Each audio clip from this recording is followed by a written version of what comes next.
अस्सलाम वालेकुम नाज़रीन, मैं हूं मियां अकील अफजल और आप देख रहे हैं मेरा यूट्यूब चैनल। नाज़रीन, आज सुप्रीम कोर्ट ऑफ पाकिस्तान में फ़ौजी अदालतों के हवाले से दूसरी हम कह लें कि ये लगातार समाअत थी, जिसमें वकील ख्वाजा हारिस जो कि वज़ारत दिफ़ा के वकील हैं, उनकी जानिब से अपने दलाइल दिए गए। दलाइल उनके आज मुकम्मल नहीं हो सके, लेकिन आज की समाअत इंतहाई दिलचस्प रही। मसलन फौजी अदालतों की इस केस की समाअत के दौरान कुछ जजिस के जेल जाने का, सुप्रीम कोर्ट ऑफ पाकिस्तान के जजिस के जेल जाने का भी इंकशाफ हुआ। वो क्या तफसील थी, वो खबरें भी आपके साथ शेयर करेंगे। इसके अलावा इस मुकदमे में पंजाब हुकूमत की जानिब से कैदियों को जेल में फौजी अदालतों से सज़ा पाने वाले मुजरमान को जो सहूलियात दी जा रही हैं, उसकी बात भी आपके साथ करेंगे। और इमरान खान के करीबी अजीज़ के साथ आईनी बेंच क्यों बरहम हुआ, इस पर भी बात की जाएगी। तो इससे पहले कि मैं अपने आज के इस व्लॉग का बाकायदा आगाज़ करूं, मेरी अपने दोस्तों से गुजारिश है कि जिन्होंने अभी तक मेरे इस चैनल को सब्सक्राइब नहीं किया, बेल आइकन का बटन प्रेस नहीं किया, वो फौरी तौर पर चैनल को सब्सक्राइब कर दें और बेल आइकन का बटन प्रेस कर दें। अब नाज़रीन, आज के इस व्लॉग का बाकायदा आगाज़ करता हूँ। सुप्रीम कोर्ट ऑफ पाकिस्तान में फ़ौजी अदालतों के हवाले से रोज़ाना की बुनियाद पर समाअत हो रही है।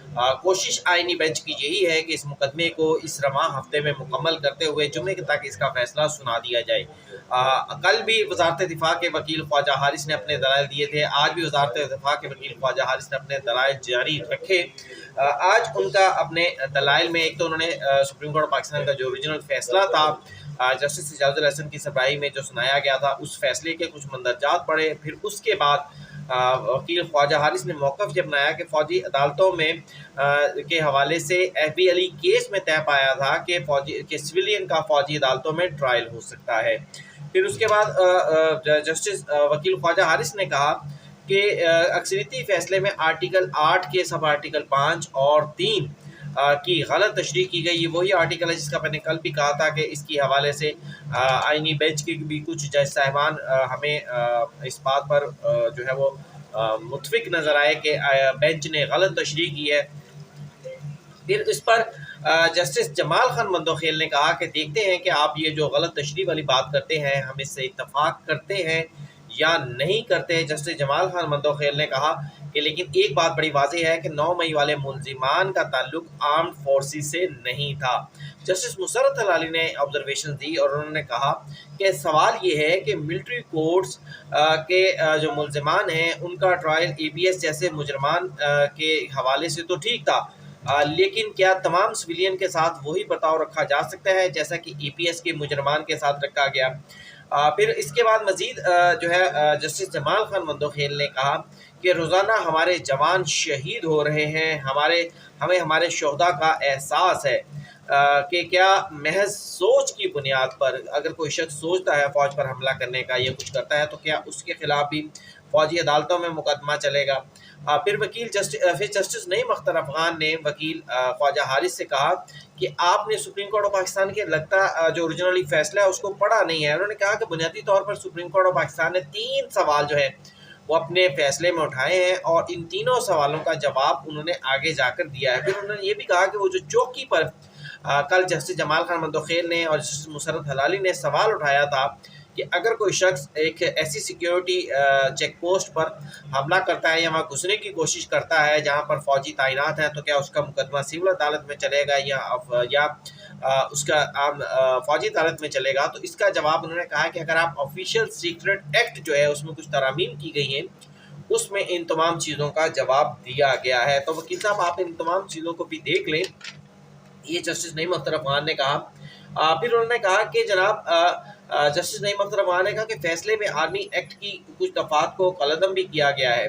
अगर ये दफ़ात अगर ये फैसला बरकरार रहता है तो फिर सिविलियंस का फ़ौजी अदालतों में केस चल ही नहीं सकता। अगर हम इस बात से मुतफिक नहीं होते तो फिर यकीनी तौर पर देखना होगा कि किन सिविलियंस का ट्रायल चल सकता है और किन का नहीं चल सकता। पार्लियामेंट जस्टिस जमाल खान मंदोखेल ने कहा कि पार्लियामान के पास इख्तियार है कि वो कानून बना सकती है, लेकिन कल अगर कोई ये कानून बना दे कि तिरछी नज़र से देखना भी जुर्म है, मना है, तो फिर क्या होगा। किस जुर्म का ट्रायल कहाँ होना है, ये पार्लिमान की जिम्मेदारी है, ये कानून साजी उसने करनी है। फिर उसके बाद सुप्रीम कोर्ट ऑफ पाकिस्तान ने कल के अपने इस मुकदमे की समाअत के इख्तिताम पर जब हफीजुल्लाह न्याजी ने कहा कि जो फौजी अदालतों से सजा पाने वाले मुलजमान हैं उनको तमाम हकूक नहीं दिए जा रहे, तो इस पर वकील हफीजुल्लाह न्याजी ने अदालत के सामने जब ये मौक़िफ़ रखा तो उस पर अदालत ने एक रिपोर्ट तलब की थी। आज वो रिपोर्ट भी सुप्रीम कोर्ट ऑफ पाकिस्तान में जमा करवा दी गई है। इस रिपोर्ट में जमा करवाते हुए एडिशनल एडवोकेट जनरल पंजाब ने अदालत के सामने मौक़िफ़ रखा, या उनका मौक़िफ़ था कि जनाब तमाम मुजरमों को जो फौजी अदालतों से सजा पाने के बाद पंजाब की मुख्तलिफ जेलों में पहुँचे हैं, ज़्यादातर तो कोट लखपत जेल में ही है, उनके साथ दीगर मुजरमान के साथ जैसा यकसा सलूक किया जा रहा है। 10 रोज़ में 2 मरतबा उनकी अहल खाना से मुलाकात भी करवाई जा रही है, घर का खाना भी अगर कोई उन्हें देना चाहे तो वो भी हम दे रहे हैं। माँ बाप बहन भाई के अलावा जो है वो उनकी मुलाकातें भी हो रही हैं। इस पर बेंच ने हफीजुल्लाह न्याजी से पूछा तो उन्होंने कहा जी बिल्कुल मुलाकातें हो रही हैं, मुलाकातें हुई भी हैं। मसलन ये हसन न्याजी की जो है वो उसके हवाले से जो रिपोर्ट जमा करवाई गई है उसमें बड़ा वाज़ेह है कि 2 मरतबा अब तक हसन न्याजी की अपने अहल खाना से मुलाकात हो चुकी है। लेकिन हसन न्याजी के वालिद हफीजुल्लाह न्याजी ने अदालत में यह मौक़िफ़ अपनाया कि जनाब सिर्फ़ और सिर्फ माँ बाप भाई और बहन या बीवी बच्चों के अलावा किसी और से मुलाकात करने नहीं दी जाती। आम कैदियों की तरह इन्हें जेल से निकलने की आज़ादी नहीं है। अब जब उनकी जानिब से ये बात की गई, साथ ये भी तस्लीम किया गया कि माँ बाप भाई बहन बीवी बच्चों से मुलाकात हो रही है, यही करीबी रिश्ते होते हैं, तो इस पर बेंच ने बरहमी का इजहार किया। जस्टिस मोहम्मद अली मज़हर ने कहा कि आप खुद तस्लीम कर रहे हैं कि जनाब मुलाकातें हो रही हैं और फिर आप और क्या चाहते हैं, फिर आप बातों को बढ़ा चढ़ा कर क्यों पेश करते हैं। इस पर जस्टिस मंदोखेल ने जो है वो ऑब्जर्वेशन दी। उन्होंने कहा किसी को कैदे तन्हाई में रखना भी एक बड़ी सज़ा है।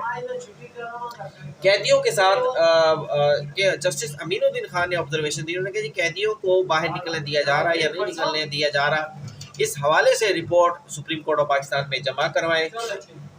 जस्टिस मुसर्रत हलाली ने एक इंकशाफ किया। उन्होंने कहा कि जब वो बतौर chief justice Peshawar high court मुख्तलिफ जेलों का दौरा करती थी तो उन्हें जेल विजिट करवाया जाता था, लेकिन जब फौजी अदालतों से सजा पाने वाले मुलजिमान या मुजरमों के वो पास जाती थी मुलाकात करने, तो उस वक्त सिक्योरिटी को इंतहाई सख्त कर दिया जाता था। उन्होंने कहा शायद इन कैदियों को भी, इन मुजरमों को भी जो है वो 9वीं वालों को भी इसी तरीके से रखा जा रहा है। जस्टिस मंदोखेल ने भी इंकशाफ किया। उन्होंने कहा कि जनाब मैं भी 14 दिन जो है वो मैं जेल में रहा हूँ, सजा नहीं काटी, सजा काटी होती तो वो जज किस तरह बनते हैं।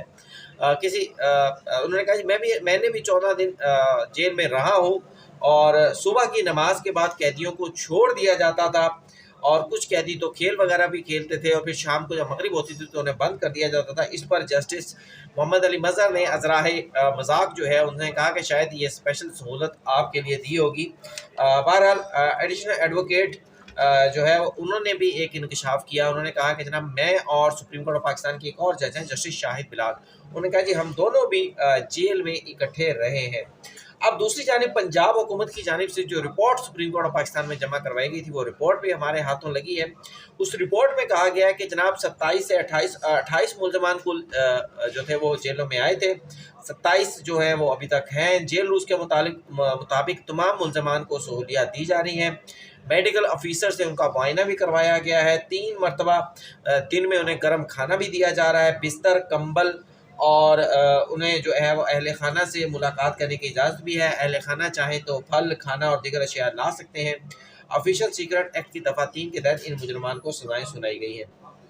अब नाज़रीन 2 चीज़ें और हैं जो मैं आपके साथ शेयर करूंगा। इसके बाद सुप्रीम कोर्ट ऑफ पाकिस्तान ने इस मुकदमे की समाअत को कल तक के लिए मुलतवी कर दी है। एक तो देखिए माँ बाप भाई बहन बीवी बेटा यही करीबी रिश्ते होते हैं। अगर आप पाकिस्तान तहरीक इंसाफ वाले कहें कि जनाब हसन न्याजी को मामू बहुत याद आ रहा है, तो मामू से मुलाकात तो उनकी हो नहीं सकती क्योंकि मामू अडियाला जेल में है, हसन साहब उधर लखपत जेल में है, या किसी और रिश्ते की हैं जिसकी भी कहें कि जनाब कोई भी अब मुलाकात करना चाहे तो मेरे ख्याल से ऐसा नहीं हो सकता कि 4 यार इकट्ठे हों, चलो जी आओ उन्होंने मिलन चलिए, फलाना जेल तो सदा पा रहा है, तो इस तरह नहीं हो सकता। ज़ाहिर बात है कुछ ख़ास करीबी अजीज़ हैं उनको रिश्तेदारों को ही मुलाकात की इजाज़त होती है। تو اب پاکستان تحریک انصاف کا یہ مطالبہ بھی بظاہر مناسب نہیں لگتا۔ دوسری بات آپ کو یہ بتا دوں کہ سپریم کورٹ آف پاکستان میں کچھ تبدیلی بھی ہوئی ہے۔ جسٹس منظور علی شاہ جنہوں نے انتظامی جج کے طور پر فرائض انجام دینے سے معذرت کر لی تھی، اب chief justice of Pakistan Yahya Khan Afridi نے نئی انتظامی committee supreme court of Pakistan کی جو ہے وہ تشکیل دے دی ہے۔ اس کمیٹی میں اب جسٹس جمال خان مندوخیل سربراہ ہوں گے، registrar supreme court of Pakistan اس کے ممبر ہوں گے، اور ایڈیشنل رجسٹرار ایڈمن جو ہے وہ بھی اس کے ممبر ہوں گے۔ پھر اس کے علاوہ آپ کو یہ بھی بتا دوں کہ additional secretary supreme court bar Salman Mansoor صاحب نے آج 26ویں آئینی ترمیم کو چیلنج کرنے کے لیے ایک نئی درخواست سپریم کورٹ آف پاکستان میں ڈال دی ہے ذاتی حیثیت سے۔ یہ بھی ایک خبر ہے، باقی ساری چیزیں اس میں وہی ہیں کہ 26ویں آئینی ترمیم کو کالعدم قرار دیا جائے۔ اس کے ساتھ ساتھ لاہور ہائی کورٹ بار کی جانب سے بھی سپریم کورٹ آف پاکستان میں ایک درخواست دائر کی گئی ہے، جس میں یہ کہا گیا ہے کہ 26ویں آئینی ترمیم کا مقدمہ اگر سپریم کورٹ آف پاکستان میں مقرر ہو رہا ہے تو یہ مقدمہ آئینی اہمیت کا حامل ہے۔ اس مقدمے کو براہ راست جو ہے وہ پبلک تک لائیو ٹیلی کاسٹ جو ہے وہ دکھایا جائے، لائیو ٹیلی کاسٹ کی جائے اس کی۔ تو ناظرین یہ تھا آج کا ولاگ کے حوالے سے مجھے کمنٹس میں ضرور بتائیے گا۔ چینل کو لائک، سبسکرائب اور ویڈیو کو شیئر کرنا بالکل مت بھولیے گا۔ اجازت دیجیے، اللہ حافظ۔